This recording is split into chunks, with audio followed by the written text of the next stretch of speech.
Hello, and welcome to another Focus Friday, brought to you by Mapex, Majestic, and Jupiter. My name is John Harvill. I'm the Marching Arts Artist Relations Manager for Mapex, Majestic, and Jupiter, and it's our pleasure to bring to you this content each and every Friday. If you enjoy what we're doing, go ahead and leave us a like, a comment, share this content with as many people as you can. All right. Another thing that we're super excited about is another initiative called Stay at Home, Learn at Home, Play at Home, music delivered to your doorstep. What does that mean exactly? Well, working in conjunction with our dealers, we are offering specials on things like 4.3 marimbas in Paducah, right? Various Prophonic snare drum packages, Mapex drum sets of all sorts of different series and prices, and select Mapex march percussion. All of this has been thoughtfully put together to support pros to students, beginners to advanced, right, to fill the void left in our concert halls and our band rooms. So keep an eye out for Stay at Home, Learn at Home, Play at Home. Now, it's my great pleasure today to bring to you a percussive powerhouse from Texas.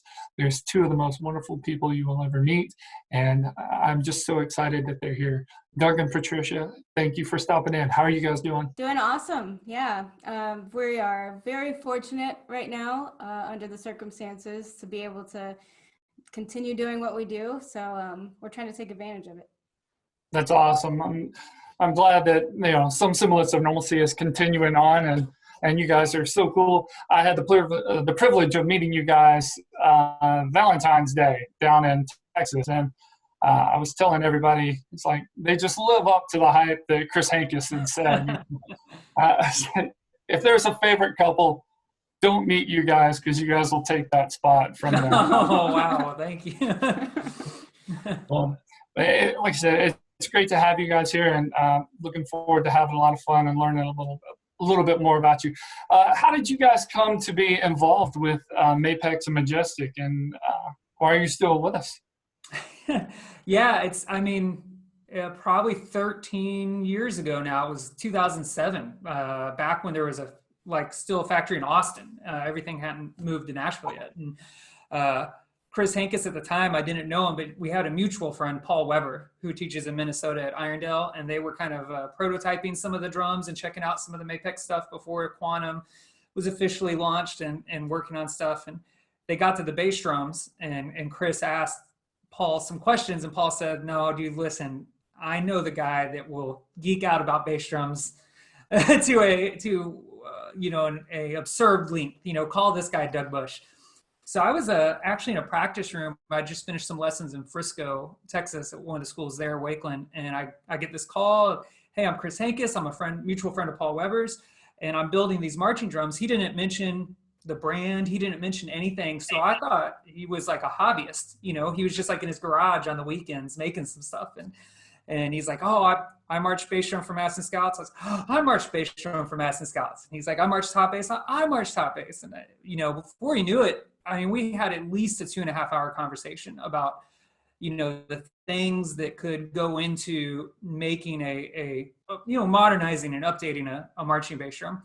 And he said, "Man, I'm going to send you some photos of some stuff when you get home. Give me your email address." Like, "Oh, okay, cool." And I get home and I open up and I see these pictures of these like Mapex bass drums. And, I had a Mapex Black Panther snare at the time and everything. It was just like, oh my gosh, whoa, this is a real thing, man. These guys are, getting in. So about a week later, it was drum corps was about to start, and I was going to be on the road teaching for the Blue Knights Drum and Bugle Corps.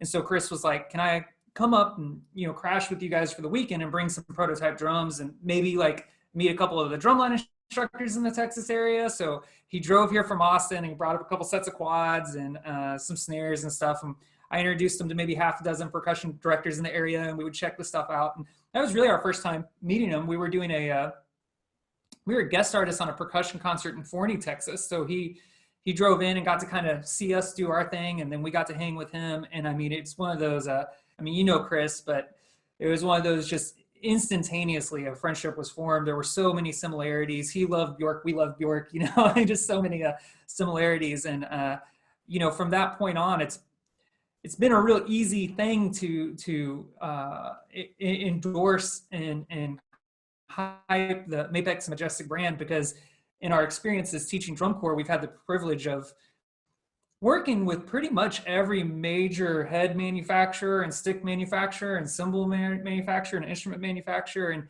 I mean, at the end of the day, like, everyone makes good stuff, there's differences, but everyone makes good stuff. And so for us, we've discovered, it's a little bit more about the people kind of behind the product. And when those people are really, really solid people, what ends up happening, our specialties are a little bit more in like the back row. I mean, of course we teach the snares and the marimbas, and we do our best, but we make sure the bass line's getting some love, and we make sure the vibes are getting some love. And I think that that's the thing that kind of separates the Majestic brand kind of from everyone, is just like top to bottom. Like, no one is getting skimped on here. You're never going to hear a Mapex rep, talking to someone and go like, well, tell me about the bass drums, and the guy goes, a bass drum's a bass drum. I mean, I've heard that kind of stuff from other people before, and it's just like, oh, I don't know, man. Those 5 kids are working really hard too, and paying their band fees. I think they deserve every bit as much love and care and their equipment as everyone else in the group does. So that's Right. kind of like where it began and why we're still with them. Yeah, and last week we were talking to Mark Reynolds. He was talking about the changeover when Ohio State moved to him, and one of the band directors commented. I was like, "Oh my gosh, I can hear him so much more. Whatever you've done with the tuning." And he said, "No, it's the drums." I know he was talking about a lot about the basses, and so I know a lot of that has to come from some of the knowledge that you poured into it. And Patricia, you always make our boards sound incredible. I love listening and watching your vids. I have hyperdrive on sometimes just to groove to. It's so cool. Yeah, we just enjoy the joy that you guys pour yourselves into this, and just have such a fun time playing. And thanks so much for all the innovation and the details that you've given to help progress the product. And there'll be more. So thanks for letting us be a part of it. Consider yourself on the unofficial payroll of that. Sounds good. Well, hey, tell us a little bit about how you guys came. Did you come from the same place? The background, both have a percussionist. How did you guys come together, Patricia? Well, we have a bit of unique backgrounds, even though we both grew up in the Dallas area, right? We were both involved in bands in high school. But for me, I grew up in a suburb of Dallas, kind of north, called the Colony. And I had a very incredible middle school and high school band experience. Some legends in the Texas band world were some of my first teachers: Dick Clardy, John Benzer, Amanda Drinkwater was an assistant at my high school. And then I was very, very privileged to have my very first percussion teacher be Jeff Prospery. I don't know if you ever heard of him. He's pretty awesome. Everybody pause to look up who Jeff Prospery is. My family knows Jeff as the snare drummer who got hit by the axe in the arm. Oh yeah. Yeah, right. But yeah, I mean, I was really fortunate. I took some private lessons from a young Jeff Osdemore. I was taking some lessons in high school from Sandy Rennick. I had a lot of really cool opportunities in middle school and high school, which for me was really inspiring. And I gravitated towards playing music and percussion really early on, and kind of had decided a few years into it that, yes, this is what I need to continue doing. And that was just fed by like all the really incredible teachers that I had. But Doug, his experience was a little bit different, just a few miles down the road. Yeah, I grew up in Dallas, and we had one band director. We never had a percussion director that I can remember. Maybe once in the 4 years, like a guy came out for a couple days to work with us or something. It was much more show band style, like kind of like Drumline the movie, And so we're not given the same luxuries in terms of the teachers and the maybe the quality of education, but there were some unique opportunities that came with it that I'm very thankful for, that included by by my senior year, I was writing all the music, like composing and arranging, for the band show and all the cadences and stuff like that. And was running the drum line. I was calling sectionals and making, having to make sure all these students were there, but these are my, mutual friends and stuff also, which is a little bit tougher than a teacher that can just say, hey, you're here or you're not, right? And that experience, even though when I got to the University of North Texas, where we ultimately met, I had a lot of catching up to do in terms of like technique and theory and knowledge and touch and all kinds of stuff. But the experience of like getting to write and compose, getting to teach, hone my teaching chops and writing chops, and then always playing like in a metal band. So I'm playing drum set all the time and gigging in downtown Dallas. Those things, I found that those things weren't really kind of taught at North Texas as much as the more traditional academic percussion approach. So at the end of the day, I think it was kind of beneficial. I might have started a little further behind, but it helped round me out a little bit when I graduated, I believe. Right. Yeah, Prosperi, and I don't mean to diminish anybody that instructed you, but pretty good. And then but you caught up, and then you all evened out, so it's awesome. So before I get into all the next things with music, and you guys are both just super avid percussionists, and you're married. Tell us a little bit about, because we spoke about it, and I just loved it. A little bit about the wedding. If you can, if you feel free to share, because it's amazing. Well, we took our first trip together before we officially started dating over a summer to Red Rocks in Colorado, which is this incredible amphitheater. One of our favorite artists, Bjork, who continues to be an inspiration for us to this day, was performing there. So with some friends, we drove up from North Texas up to Colorado to see the concert and hung out there. So it was very fitting to check in and see if that would be an option for us to have our ceremony at Red Rocks. And I was kind of surprised at how affordable it was, considering some of the venues here in Texas. So we decided to do that, which was a lot of fun. It was a road trip for a lot of our friends and family. But of course, we had to do it Team Islas style. Right, we had to adjust a few things from the traditional wedding ceremony. So I arranged a couple of pieces for the ceremony for vibraphone, some Bjork tunes, and I believe a Street Fighter song from Third Strike, because that was one of the first games that we played together when we were hanging out for the first time. But it's big for Doug, for sure too. And some really great friends performed it for the ceremony. We also, it's very typical to have a knot tying unity ceremony or lighting of a unity candle. We decided to split unity flam drags, which was a lot of fun.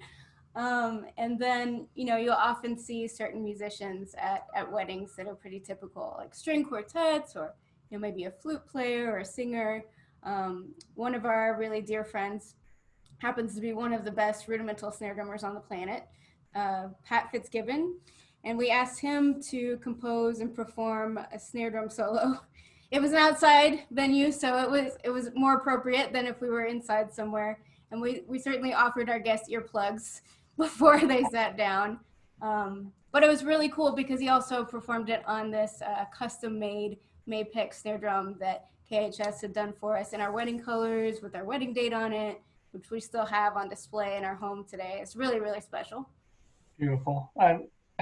That's what I'm saying. It's so, when I heard about that, Chris was telling me about it, it's just so awesome.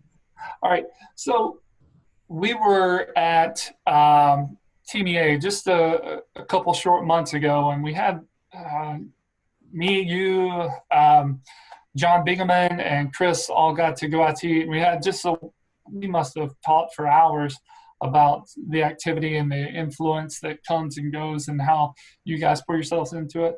One of the things that we talked about was the identity of groups and how things have changed a little bit over the past 10 to 20 years, where I think, Doug, you had spoke about it a little bit about how you could walk through at one point and kind of, you would know who that is, you would know who this is, but sort of the now that more ensembles are the members are performing with one another during winter groups and whatnot, it's getting a little of that cross-pollination. I wonder if you guys can speak to a little bit of that, and is that something that you guys are aware of when you're writing your stuff?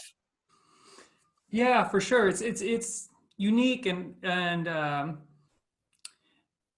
you know, probably a byproduct of a lot of different things, like you're saying, not necessarily any one or two things, but you know, for us, the competitive aspect of the drumline community doesn't really drive us or interest us a ton, but it you know, we're more about you know, trying to teach the students to be able to perform at the highest levels of excellence and you know, to grow kind of to gain these invaluable life lessons and skills that you kind of gain when you work with a group of people and go through something challenging. That's like kind of the only way to kind of gain some of these skills that are going to last them, you know. And I'm not to say that I think most people probably think of it that way and approach it that way, but from the compositional standpoint, the writing standpoint, the teaching standpoint, it's not really ever a concern of like, oh, well, should we do this or do that? Because maybe the judges will like this more, maybe the judges like that more, because, you know, we really feel that that's kind of out of our hands. And we want to focus a lot more on the things we can control. That being said, though, I feel collectively as a community, because of the adjudication aspect and the access to the information about how groups are being judged, it is kind of created this scenario where some people kind of maybe feel obligated to write certain ways or teach certain ways or play certain things so that they can be rewarded and credited for these things, which makes it in some respects a little bit more difficult to kind of create your own identity and your uniqueness in this genre. Now, that being said, there's a couple people that you know, a couple arrangers and teachers and stuff that are doing obvious incredible things in that direction that I do feel yes, like maybe back in the late 90s, early 2000s, I could be walking with my friends in a lot and you could, oh, that's Phantom, that's, you know, Cavies, that's Blue Devils, that, like easy. And I can't do that as much anymore, you know, for sure. But there are, you know, obviously with Paul and Sandy out at Vanguard, like you're not really mistaking them for any other group, you know, not just because of what they are playing, but also how they're playing. And I would say, you know, some other guys like Mike Jackson and stuff have that kind of element going on as well, for sure. But for us, you know, the genre is maybe,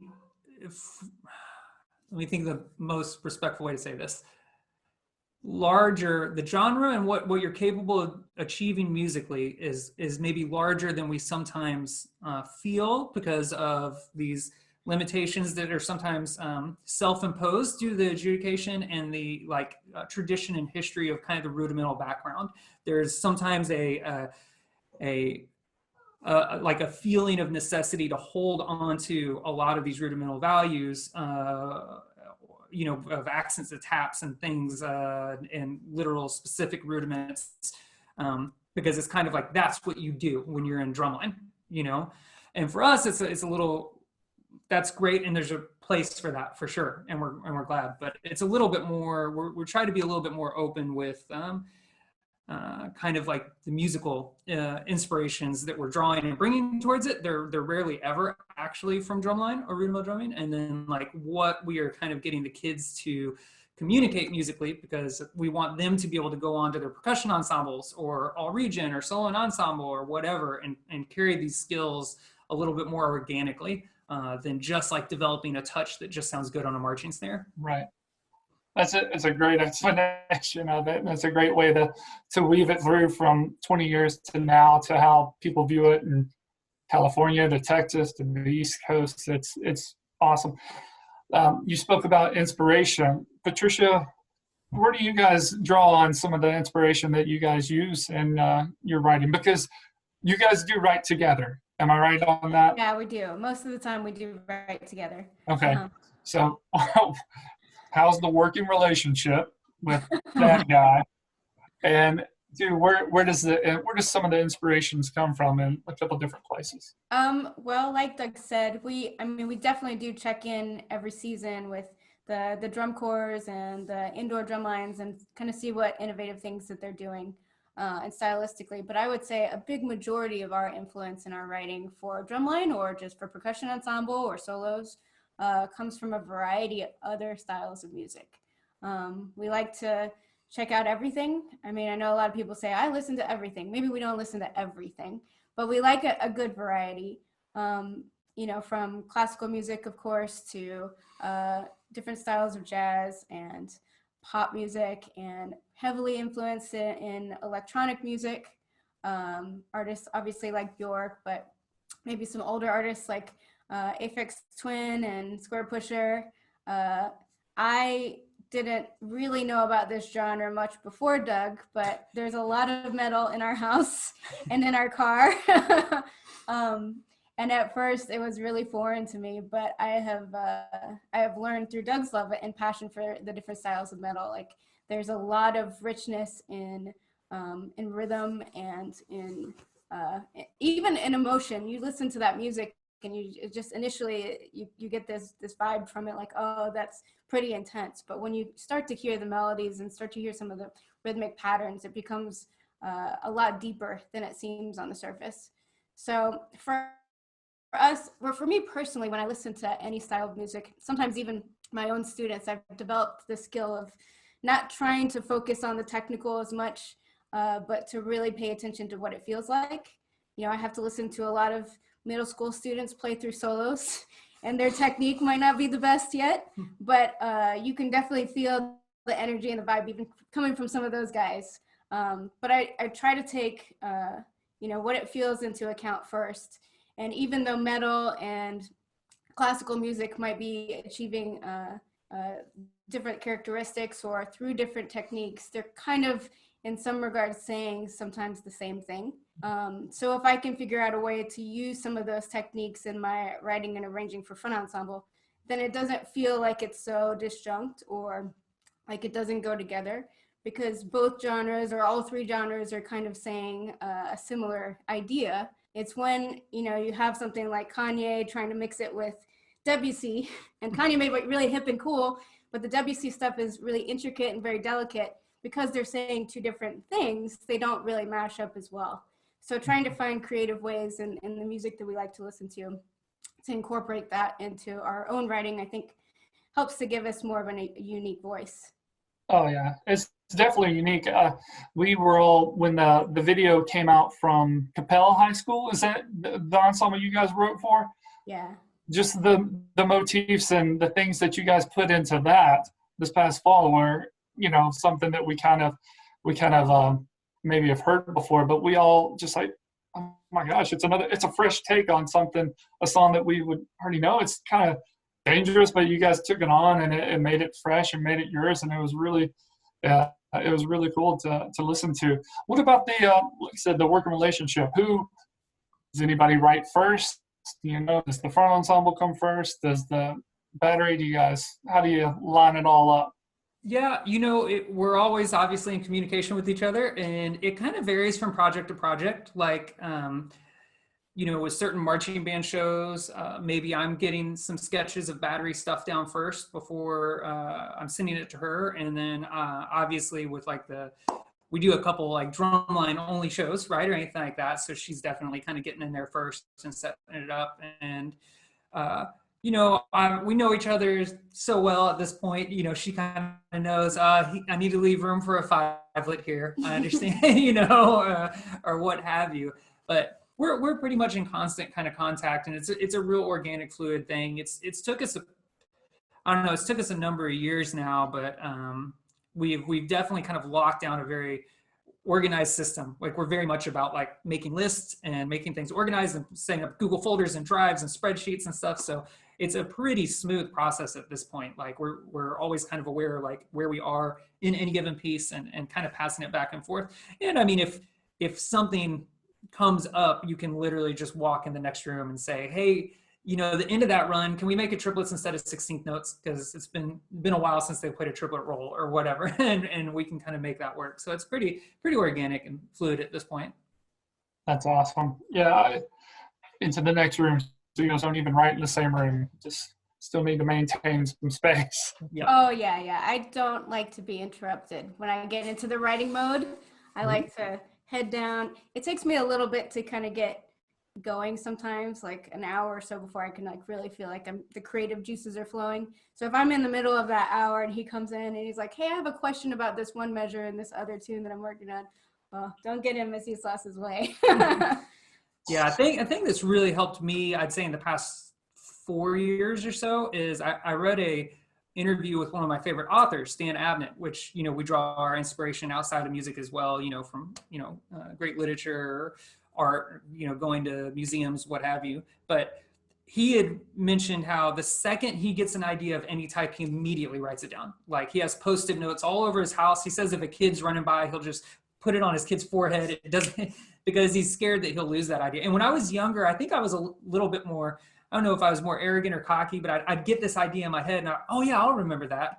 And of course I never remembered it, right? So I've been really diligent about if I'm in the lesson with a student and there's a sticking that comes to mind or a phrase that comes to mind or this or that, like, oh, making sure I take a second to write it down. So that way when I am behind the computer screen, if I do kind of start to draw a blank, I can go to this and I can source all these creative ideas that I've had throughout the year. And some of them can transplant exactly as is, and some of them obviously need a little tweaking or modification to fit the product, but it's something that's definitely kind of helped the workflow the past couple of years, is just the second I have an idea, writing it down. Awesome. That's, yeah, guilty as charged. I would never remember anything that I half, less than half, not even close. You know, I always say it's a steel trap, but it's got a rusty floor, so it's not. Well, so you guys are doing a ton of writing and tell a lot of the lesson programs. Tell us a little bit more about what Tim Islas is doing in the Texas with, you know, all ages of kids. You guys are just doing a wonderful job of doing that. Well, kind of on a regular basis, we teach quite a few lessons, private lessons, maybe about 60 or so between the two of us during the week. And we also, in the spring, a little bit in the summer, and then a lot in the fall, work with some lines, drumline wise, teaching front ensemble and battery percussion.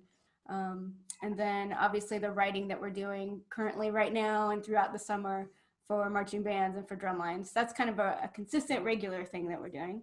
But we also have kind of outside things that will pop in every now and again, doing clinics for local groups or for days of percussion, percussion concerts, kind of things like that. What else? Doug does some adjudicating quite a bit. Yeah, we're kind of like the mercenaries of percussion. You know, we get hired, you know, for a bunch of these different gigs. But yeah, you know, I mean, since we're both from the area and went to UNT and stayed in the area, you know, fairly established in DFW and very, very fortunate over the years. Like you mentioned John Beeman earlier.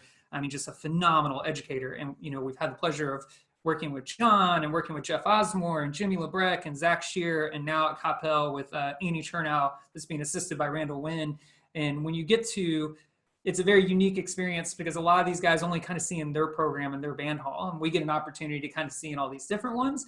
And it's the whole Bruce Lee, like take what works and use and disregard what doesn't, you know, so you might pick up a trick from John Bingaman and you might pick up, you know, something from Zach Shear that kind of strengthens it overall, but it puts us in a situation where we very, very genuinely enjoy the private lesson thing. And we very genuinely enjoy teaching the full drumline, and we very genuinely enjoy the writing. We're just very lucky and privileged right now, I guess, at Coppell that we get an opportunity to not only teach, but Annie and Randy give us the opportunity to work with the group so much so that then when they do play the music, we can kind of ensure that they're interpreting it exactly how, you know, we would like them to. And that didn't happen overnight, of course, right? All these guys we've worked with and programs we've been at, you know, we kind of feel it takes about 5 years.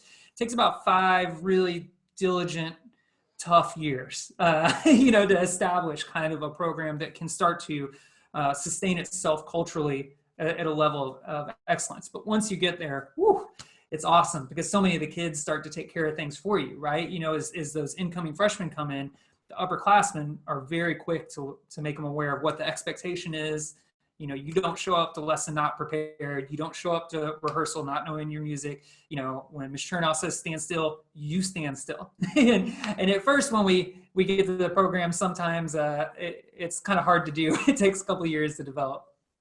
Yeah, but the variety of things that we do as well, teaching the lessons and working with the drumline and writing for a number of groups, it allows us to kind of connect all those things together. You know, our writing is influenced by the level that we're seeing in many of the students that we're independently teaching, but also when we get out and see some of these programs for, you know, one-time clinics, we get a good sense of what they're capable of and, you know, what kinds of skills they're developing, so we can try to put that into the things that we're writing for them. And then also it allows us to kind of, with the groups that we're working with, tailor fit our beats if we're writing for them as well to the students, making slight adjustments here and there creatively and sometimes technically, so that the finished product can be something that everyone, us of course, but also the percussion directors and the kids can be really proud of. Right. You know, you guys touched on something, the camaraderie and, you know, the just not focus solely on the competitive aspect. I know that when I came down to Texas for the first time, I expected, you know, Bruce Lee, you know, you talk about that. But it was this real camaraderie of just, you know, mentorship and sharing of knowledge and just a great respect for each other's programs. We sat there at dinner with so many amazing groups, but everybody was just having a good time, and everybody's truly just all about that. It's the, I guess, on the outside, I didn't realize that the Texas genre was like that, but it truly is. And you guys have done a wonderful job of, obviously, when we taught, so many people were just so, you know, Doug and Patricia have helped me move into the place. I was not a Texan, you know, so it's a hard thing to get into, and Doug and Patricia helped. And man, it was just really like a, you know, one of those heartwarming things. Oh, we're really just doing this for the betterment of kids and the, you know, education. And I'm glad that you guys are leading the charge on that. So as we wind down here in just a little bit, I want to ask a little bit about what you guys are teaching. Tell me about how important it is to take somebody and make them a total percussionist versus in some places, you know, that's all I came out learning, or, you know, how important is it to make a well-rounded percussionist? Well, there are a lot of people that we work with in the Texas area, North Texas area, that have very strong feelings about how they have to play.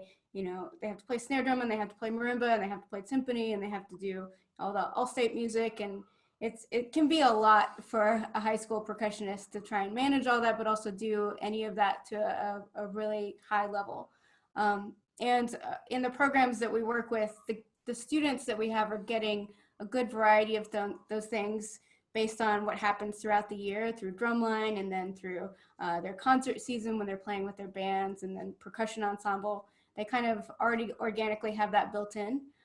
So from our end, what we try to bring to the table is when we're working with percussion directors or band directors on deciding what their show needs to be, like at Capel, for example, we've done a variety of different styles of music for our drumline shows in the past several years, from progressive metal and jazz and, you know, 8-bit video game music and heavy classical music, to give a little bit more exposure to some of these different styles of music, along with encouraging our students to write music as well, even from the beginning level. But we've seen our students have success in composing their own pieces, or arranging their own pieces for percussion ensemble, and then conducting those pieces on a percussion concert. Like that experience for us, for me personally, I came to much later than Doug did. But I was really excited to kind of find that new level of creativity in music through writing and through arranging. And it's really cool to get to see some of our students doing that now, and the ways that they benefit from that, and even just their playing, let alone other areas of music for them and fulfillment, but just in how they approach like a drumline or a front ensemble rehearsal, like because they've stood on the other side of it, now they know like, oh, wow, when I'm getting this comment about how loud I'm playing, I need to actually adjust something here, stuff like that, which can be really beneficial to the full musician, not just being a snare drum or a marimba player. Right. Yeah, John, actually, I think that's kind of the key. Is there are a lot of guys in the area that would talk about developing the well-rounded percussionist, but I think for us, it's more about developing the well-rounded musician, and that's a little bit more personal, like to the student, like taking the time. Like there's some guys that will feel like, this kid, you have this kid, he's a drummer, and he loves playing snare quads, and he loves playing drum set, and he has no vehicle in the program for drum set whatsoever. But we have these work with guys sometimes that will then feel like, no, he has to play every timpani all-state etude, as well as the timpanist for the Dallas Philharmonic, and he has to play his xylophone excerpts. And it's like, oh man, like there's these values that come with music, and music is so big and it's so personal. And I think for us, it's, we want to try to develop that where, if a kid on mallets is gravitating more towards vibes than marimba, we want to nurture that. And if they end up happening to get into jazz and improv, then that's great too, and opportunities to compose, opportunities to write, so on and so forth. So at the end of the day, if we develop greater musicians, then that will speak volumes on whatever instrument they're playing.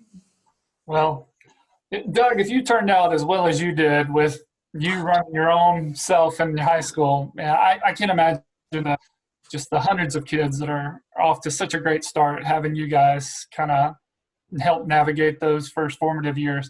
Okay, so I got a couple minutes here. I just want to ask something real fun. What is the weirdest source of inspiration that you guys have either drawn from and either questioned one another on? Weirdest source?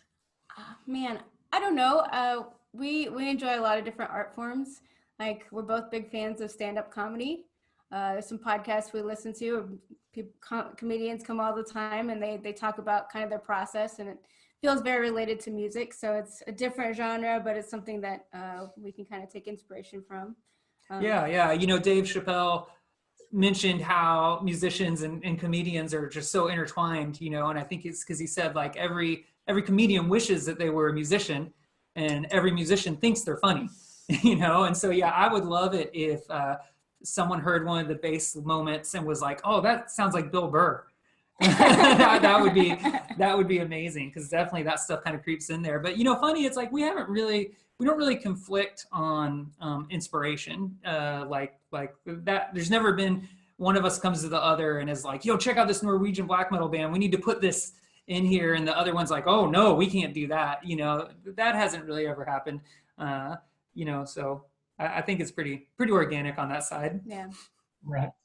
Well, man, you guys, I miss seeing you guys. I had such a great time at TNA, and I look forward to when all this is over and we can hang out again. And just thank you so much for the way that you guys help showcase our instruments and the way that you influence our instruments.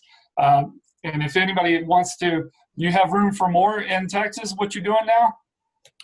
We could write a couple more band shows, maybe. Yeah, Guys, if you need someone, you want something fresh take, Doug and Patricia are right here. We'll put up a couple links and a couple places of where to find them too.